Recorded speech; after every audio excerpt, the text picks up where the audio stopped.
Hello, Team Kaibigang Oso. So from Quezon Province, nag-stop over muna tayo dito sa Santa Rosa, I think. Okay. And para to grab some dinner. Yan. And syempre ito, may mga pasalubong stopover na rin dito. And it's, you know, very important to have a stopover also, no? To stop from time to time.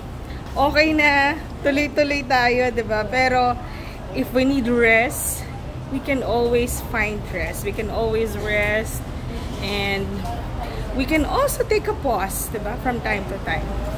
Para hindi naman tayo, mawala ng energy. So, yun na muna. Ang ganda dito, ang linis, ang dami ding establishments. So, yun lang. Don't forget to make a stopover.